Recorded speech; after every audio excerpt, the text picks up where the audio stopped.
Welcome to another episode of From the Mount, a podcast from the campus of Mount Perrin Christian School. I am your host for today's episode, Steve Kyle. Glad to be with you on another episode. With me in studio, Miss Viola Lussier. Hello. And Viola, I noticed I haven't really been saying much about who you are. Like, people are just, I think now, if they only listen to the podcast, that's all you are. You are so much more than that. I hope people know. Oh, thanks. Do the research, but Viola is the director of counseling here for Mount Perrin, and she's got tons of experience. She is the mom of two great girls. She's been at Mount Perrin for 9 years. Oh my goodness, you're an old lady now. I am an old lady. And so, but I know we have episodes in which we don't say that, but I don't even tell. I think people might just think this is all I get paid to do is do one episode a week for the podcast. But there is more than that that I'm doing. So, but Viola, welcome, and then back in studio with us for today's episode. Again, Miss Tawanna Rusk. Hi there. Yeah, welcome back to. Thanks for having me. Oh, of course, Tawanna, as you know, if you are a listener or listen to other episodes, or you're just know Mount Perrin, you know Tawanna serves as the associate head of school, which involves so much stuff, as well as mom of two amazing girls. You're a grandmother now, or I don't know what do they call you now? What's your name? We're settling on a name. You know, Lottie Grace is right at 15 months old. Yeah. Rusk is about 3 months old. So, you know, originally for my godchildren, I'm Mama T, but we weren't sure if there should be two mamas right in the equation. Right. Viola suggested that I be Sweet Tea. Sweet Tea. So we've been trying to say that a little bit, and I think it's going to probably end up being TT. Yeah. Being honest. TT. I will Nice. answer to anything that they call me. Correct. That is the truth. Well, what's interesting is there's a lot of, it's a new thing that there's like coaching for your kids now on what to call. Yeah. Like, oh, we've already decided it's going to be Nanner Banana. And you're like, really? You've got, no, we're not taking anything but that. Like, they're really hardlining it. Like, and I get going, I'd like them to call me, but if they don't get Nanner Banana, are you going to be disappointed as a grand? And have they just, like, I'm sorry, no, you're going to melt when they reach for you and they say this random phrase. Lottie Grace right now, when she sees Kevin on FaceTime, every time she says his name, she goes, Papa. It's almost a whisper. It's this very whisper. I don't know why she changes her voice like that, but the man melts. So it doesn't matter. But you're not a granny. I don't look at you and say, hey, Meemaw. No. You're a Sweet Tea. If she wants to call me Granny, I will be Granny. Trust me on that. So, but thanks for having me. Great. Well, it is great having you. We're talking about this episode's called Hopes and Fears, and so if you're listening, going, "What in the world is Hopes and Fears?" I didn't get a lot from the description on the podcast page, wherever you're loading this from. This is something I remember all the way back. You did a presentation for our staff, the one I was a part of. Now, you may have done this other places, but it was really informative, and I think it's based on a book. It correct? is. Yes, I want to give complete credit. It is not my original work. So we belong to organizations that accredit us, CISA, SAIS. We also belong to NAIS, National Association of Independent Schools.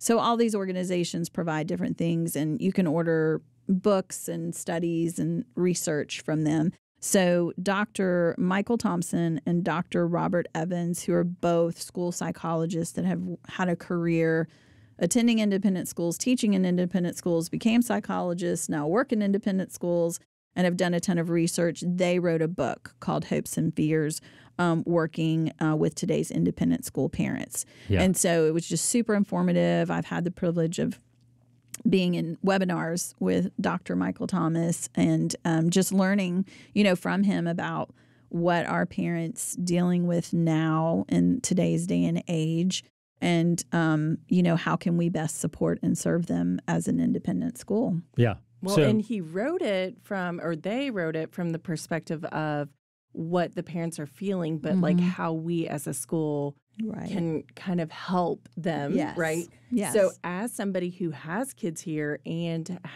is a parent and also work here, it was it was really hard to see both sides of the coin. Yeah, you know, right? Because you're living as an independent school educator, right, and an independent school parent, and you just see why both sides are the way that they are. Yeah, it makes sense. Right, absolutely. No, it was very helpful information. One of the things, you know, at the onset, you know, he kind of sets up the stage like, if you are a parent at Mount Perrin Christian School, you certainly have your kids here because you are doing everything that you possibly can and making sacrifices, right, to give your kids, you know, an advantage, right? To your number one hope is that you want your kids to be safe. You want your kids to be safe physically, mentally, socially, spiritually. That is why a lot of parents seek out independent education and faith-based education. You are trying to raise them up in a Christ-centered environment. So your number one hope, right, is that their safety would be paramount. And so we know that. We take that responsibility seriously here. And we know that every parent is, you know, 100% invested in this being successful, right? You also, every parent has their definition of what their hope would be for success. Ooh. Yeah. Right? Agreed. There's not one definition of what that looks like. Oh, yeah. And I think that parents, maybe a general statement that could be made is that most parents want their kids to be successful, meaning you want them to do as well as you have done, or if not better, right? Correct. You want them to have opportunities. You want them to go out into the world and contribute something and, you know, be able to live on their own. Yeah. You know, sometimes we joke, and, you know, my thing was just don't want to have to support them their whole life. Exactly. Like, I need them to get out and take care of themselves and get off the payroll. Yeah. So, you know, every parent has a little bit of a different definition of what a child's success would look like, but that is one of every parent's hope, is that their child would be successful, that they would be safe, and that they would be successful. He kind of jumps in also into this, in this study, both of these gentlemen, just about, you know, you kind of move along for a little bit of a parent. If you've got these younger kids, you are their whole world, right? You know everything that's happening. Play dates are happening under your supervision. You know, they don't go too far out of your sight. You take them to school, you pick them up. And then as they keep maturing, what they call these little flash points start happening. And that's when maybe some of the fear starts percolating up in parents, because the lack of control starts to create a level of anxiety and fear in parents about what's going to happen. You know what I mean? If I can't be around all the time, if I'm not supervising it, if I'm not engineering it, controlling it. Right. Yeah, for sure. And they talk about, too, in this that, you know, natural fears for parents, you know, maybe when you work in it and you work and send your kid to an independent school, is safety. A lot of parents also worry that their parenting will be judged. Oh, this is actually a big one. Yeah, parents worry about being judged by other parents, by teachers, by administrators. They have a fear of that. They have a fear of the lack of control, that someone else is getting to make some decisions that are going to play into how things go for their child. Yeah. So that's a fear, like, will these people treat my child fairly? Will things go well? And then every parent's a little bit worried that maybe your dreams for your child would not come true. Yeah. And that's your dreams for your child. Correct. Yeah. And Emphasis so We know yours. best. Yeah. we do. And you know what? God has tasked us, right, with Sure. raising up our children, and we are the authority over them. But, you know, this book is not written from a faith-based perspective, Yeah, that's right? important to It's note. research. Yeah. And it's not written from a faith-based perspective. And there's things in here that we as a school, they don't align with our mission and what we would say in our Christian values. But for us as Christian parents, I think that anytime that we're battling a fear, we're, you know, the devil's kind of getting the best of us a little bit, because God doesn't give us a spirit of fear. Yeah. So, you know, one of my encouragements in this would be to parents that, You just have to really be so intentional about your own walk with the Lord and growing in that as husband and wife, and really having a stable foundation and who you are in Christ and what God's calling you to do, and then what you have to trust God to do, right? Because some of the anxiousness and the fear is over a lack of control. Well, God never said you were going to have control over everything. Exactly. I know that's right. He never said that. Yeah. And so we can do our best to set things up to go well and be good stewards of what the Lord has given us, but we don't have the ultimate control. We will not protect them from every harm. And also, and Viola and I have sat in a lot of parent meetings together, but, when you rob your child of a struggle, if you always try to rescue, if you always try to fix it, even biblically, God says your faith is made perfect through perseverance. Yeah. Right. Perseverance means going through the hard, Yeah. Right. The and struggle. coming out the other side. Well, you're robbing them of growing spiritually Right. every time you rescue. Like, That's right. that's not really your role. I Yeah. get it. We don't want to see them, make a mistake that changes the whole trajectory of their life. But PK through 12, there's not a lot of things that are going to happen Exactly. that are going to derail the whole Correct. whole Yeah. life, Yeah. So, my encouragement is that if you're listening to this and you're a parent and you're like, I am scared, Tawanna, I am afraid, I'm worried all the time. It is normal. You are raising a parent. You're raising children in a really difficult time. Extremely You have difficult. so much more to contend with than I even had to contend with when Logan graduated in 2012 or Peyton in 2015. The landscape looks different. And so it does feel like a big task, but you're always going to feel overwhelmed by it if you're not rooted in biblical parenting. That's right. It's just, Yeah. you got to be involved in your local church. You got to find yourself a Bible study, accountability partners, all of these ways to kind of feed yourself and to be immersed in the Word so that you're shored up, so that as these things pop up, you're not completely overcome by it. Yeah. Right? Well, Yeah. and I don't know who said it to me, but I remember just kind of going on a rant about like, well, what if this happens and what if that happens? And it was probably UT or, it was someone, but they're like, how delusional are you to think that you're going to mess up God's plan? Like that you can actually convince God to alter it to align with what you want. Yeah.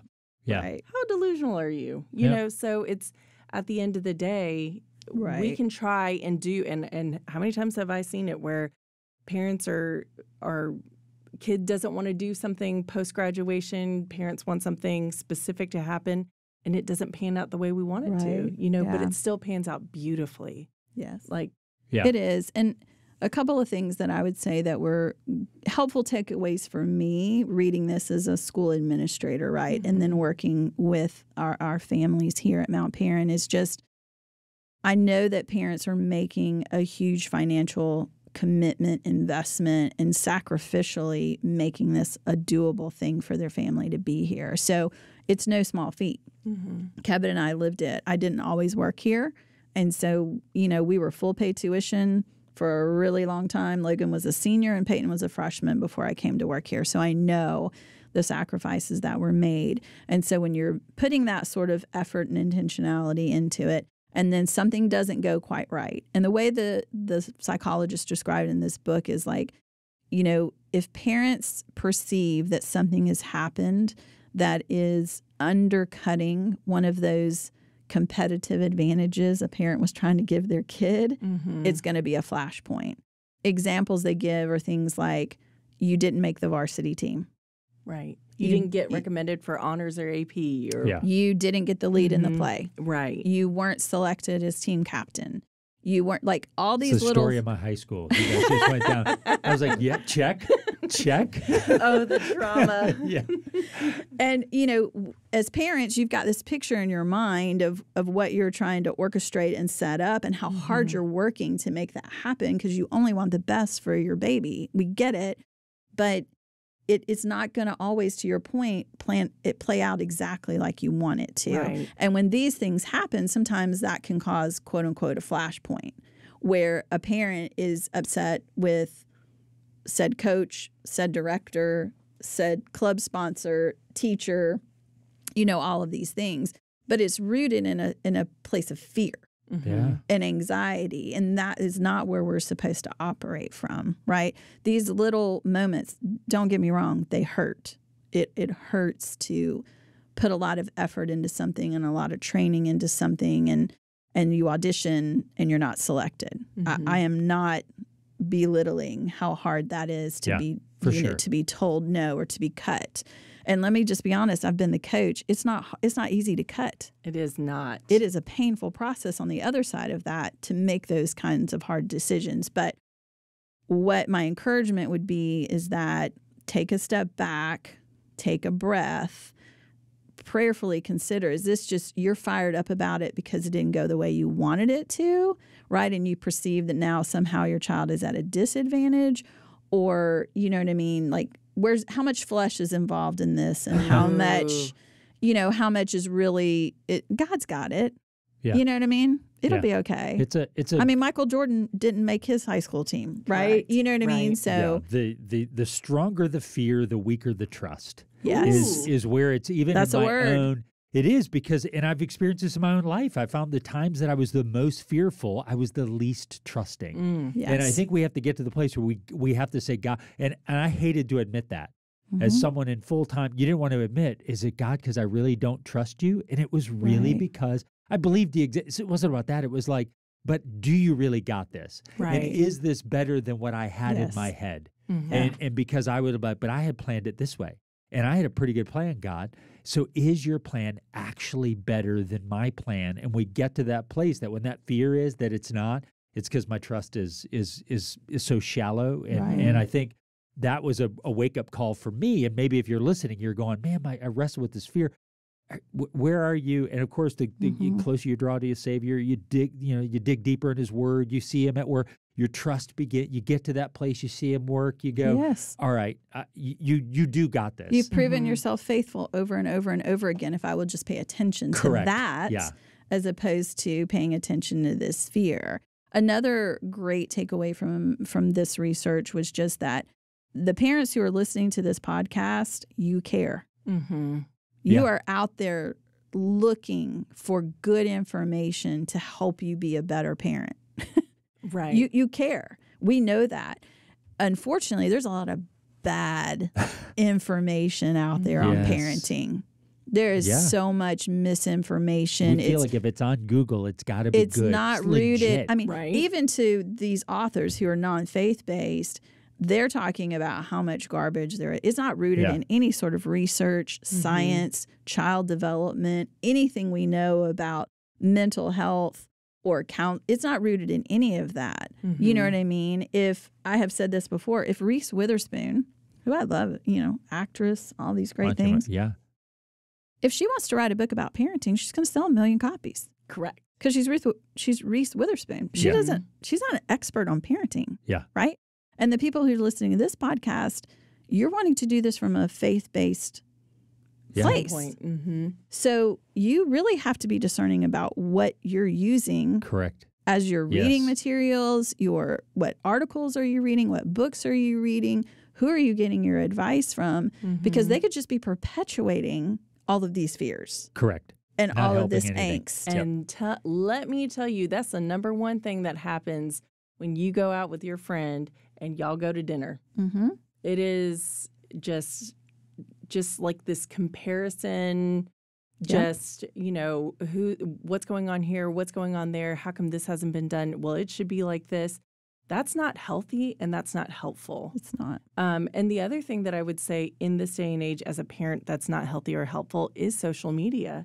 Because you see all these like Pinteresty things that we feel like we're supposed to be doing. And then we start to compare ourselves to that. When in reality, it doesn't matter. You having a really great gift for the end of the year gift thing to the teachers does not get you into heaven, right? Right. And that's what someone said it before. It's heaven, not Harvard.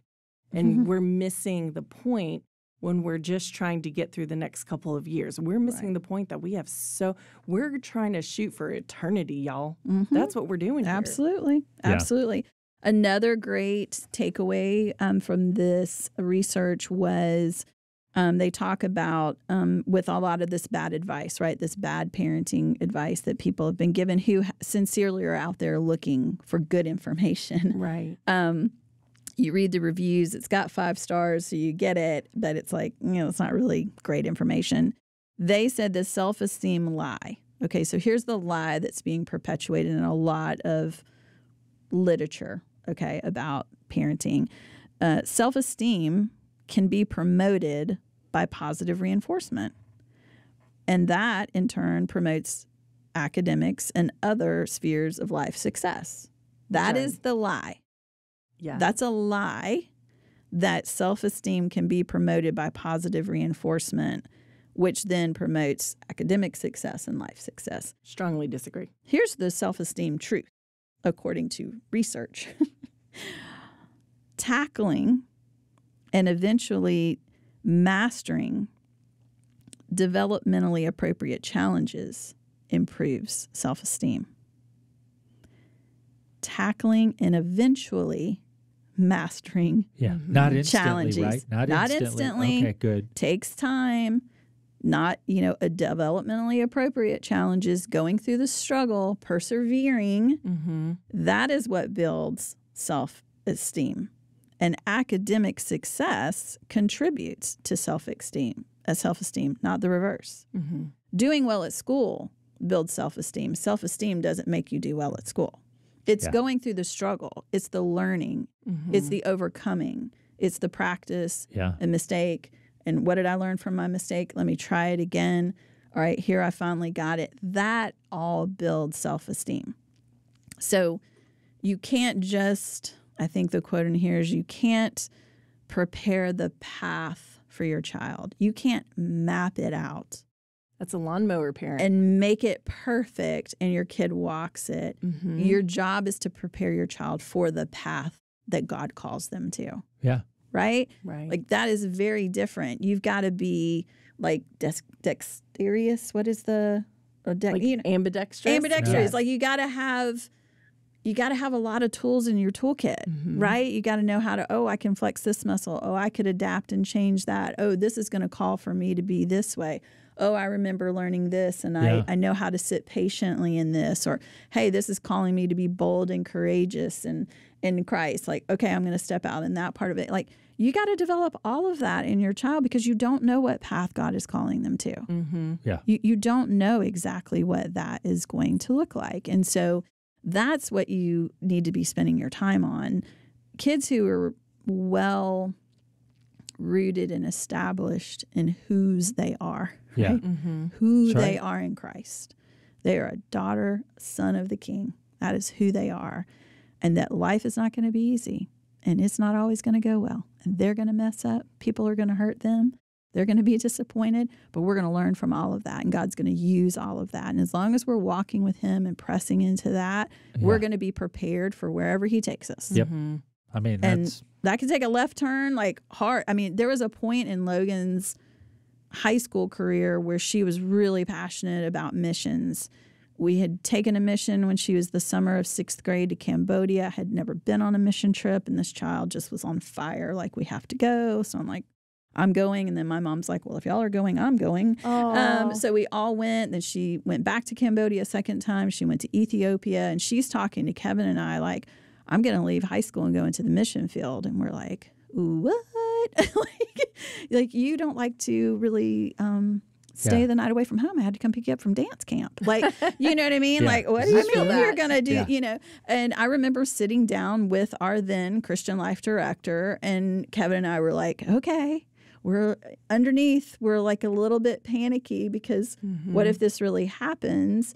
You know, and with him and the help of our pastor just praying through, she belongs to the Lord. Do we trust him? yeah. Mm. Yeah. Do we really trust him with her? He knows best. If this is what he's calling her to, who are we to stand in the way, right? You know what I mean? And so there are moments when you get a little bit of a gut check. With Peyton, we had lots of rubs because schooling was not her favorite thing. Mm-hmm. And here I am, an educator. And, you know, I remember it being right around 9th, 10th grade. She said to me one day, I feel like your love for me is dependent on how well I do at school. If I do well at school, you love me more. And when I'm not doing well at school, you love me less. Oh my God. Right. Yeah. I mean, dagger to the heart. That's a kick. You know? That is. I'm thinking, this is what I've set up. This is what I've set up with my fears, with my anxiety, with my need to control, with me being harp on the grade, harp on the grade. What are the grade? She's like, that's all we ever talk about. It's all we ever talk about, Mom. Like, it's always like, what assignment isn't turned in? What's your average? What's this? She's like, I mean, what am I supposed to think? Because this is what our relationship is boiled down to, you know? And it was like, thank God I had a child that would speak truth to me. Yeah, exactly. Right. Yeah. You know, but I was like, ooh, pump the But brakes. not everyone. I got to get myself straight. Yeah. I got to get over here and get right with the Lord and come back to this and make some apologies. And it's up to me to change the direction of this relationship that she and I have, because that's not really true, but it was the truth of how I was making her feel. Yeah. Right. And so you can perpetuate a lot of this. So, I mean, I speak from a place of experience as well as making some pretty bad mistakes in this whole realm of letting my fear get to me. Yeah. But just my encouragement to parents would be, you know, the more rooted and firm and pursuing you can be of your own personal relationship with the Lord, He's going to take care of your fears and your worries.